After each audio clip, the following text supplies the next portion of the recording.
Hey guys, got a new video for Path of Exile 3.23, and this is going to be part one of my build diary series for the Scion armor stacker.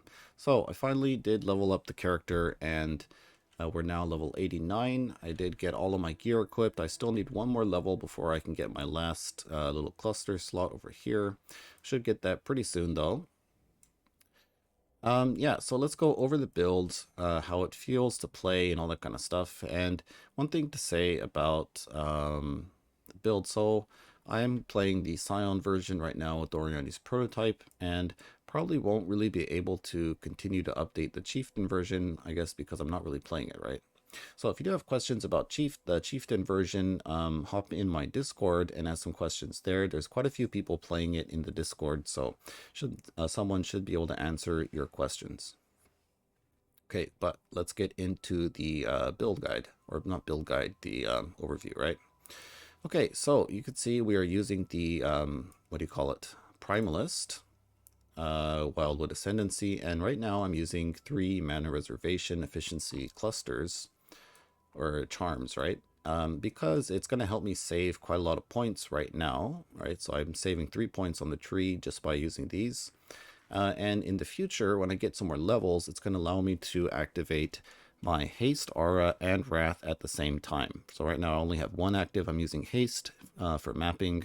And in harder content, I'll just swap over to Wrath. Haven't really had to do that yet, but anyways, so that's kind of the goal right now. And I think there is quite a few good charms available. A lot of them will going to give you some very good stats and help round out your build. I think the 3 best ones so far that I've seen is going to be the Mana Reservation, and then the Magic Flask effect, which is going to be pretty insane, and also going to scale your reduced mana cost of skills. So it's going to help get your Grace Aura, what do you call it? It's going to make that a lot easier to get if you have those.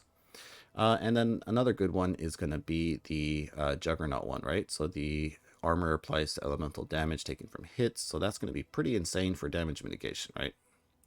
So that's kind of the, what do you call it, what I'm doing here. And I think for now, I'll just be sticking with these mana reservation charms. All right, so the tree is pretty much the same as what I put out before in the beginning. Let's see, yeah, everything's exactly the same. So I'm using the Forbidden Flame in Flesh right now for Berserker, and this does help with rage uptime quite a bit. So right now I only have about 500k armor, right? So it's still a little bit low. Some gems aren't leveled up. They're like level 19 and this kind of stuff, right? But, I think on this prototype version, realistically, 700, 800k, maybe 900k if you have good gear, is kind of what you're going to be looking at, right? So the mastery for regenerate life equal to your armor and evasion over 1 second, every 4 seconds, right? So this isn't really doing that much work right now. We're only getting about 25 rage when this procs. So rage uptime is a lot slower than before, but I think people did get kind of spoiled a little bit with the old calms, right? Having permanent berserk is just something that was unheard of up till these gloves, and yeah, I think now that it's kind of nerfed a bit, you definitely do feel the difference, but you still will have your berserk, maybe not every 4 seconds, but you'll have a berserk up every 10 seconds, which is still pretty insane. What do you call it? Pretty insane for damage, right? But if you do a few things too, you might be able to get higher berserk uptime, right? So you can get, I think going for regen isn't really going to be an option, right? So what I'm doing now is something I did last league as well, is to use Warlord's Mark and cast some damage taken. So it's going to give you quite a bit of rage uptime as well, especially in Simulacrum, this kind of stuff, and it's going to help with the rage regen quite a bit, I think. And then also, the Forbidden Flame for Scion. This gives you, a decent amount of rage per second. I think it doesn't really say. But anyways, so that's kind of what we're doing with the gear. Nothing real special here. Just kind of what I, kind of just like basic gear, right? Oh, I did get a 6 link in 10 fusings. Pretty insane, right? So that's kind of cool. Okay, so let's go into a map so you guys can kind of see what it looks like. Let's see, do we have something good? We can do a mesa. I haven't done this yet. All right, so hopefully this map doesn't really brick when I run vol it. Okay, perfect. And we'll do Eater of Worlds, I guess. Maybe we should do Maven. Let's do Eater of Worlds. All right, so for Atlas, I'm just doing the, standard wandering path with the, map duplication, this kind of stuff to get more maps, help the map sustain, that kind of stuff. So far, it's been pretty good. Haven't had to buy a single map. Never really did get stuck in progression. Okay, and right now I'm using Flame Dash because, what do you call it? I'm getting ready for Simulacrum, right? So up till now I've been using Leap Slam, right? But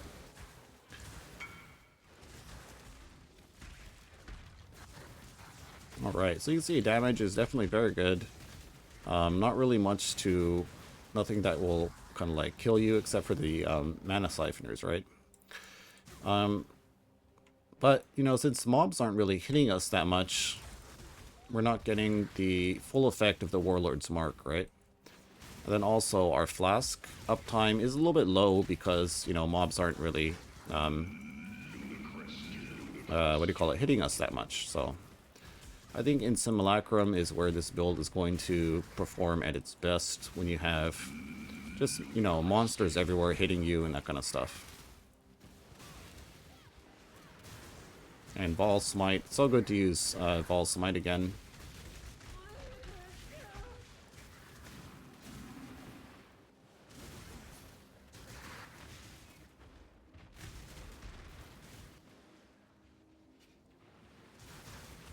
Alright, let's go try to find the boss real quick, so this map showcase doesn't end up being too long.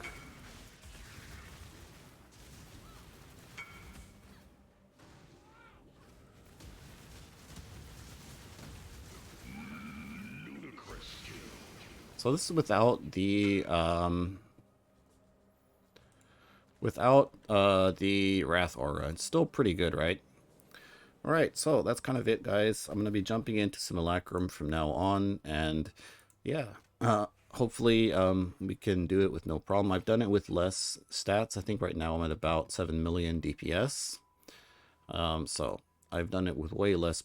I've done it, I think, with like 3.7 million DPS, so shouldn't really be a problem, I think. But anyways, I'll make some more updates as we go the next couple of days for the Scion version, guys.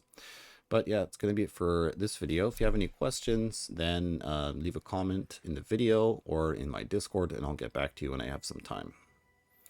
All right, that's going to be it for this one. Thanks for watching, and I'll see you next time.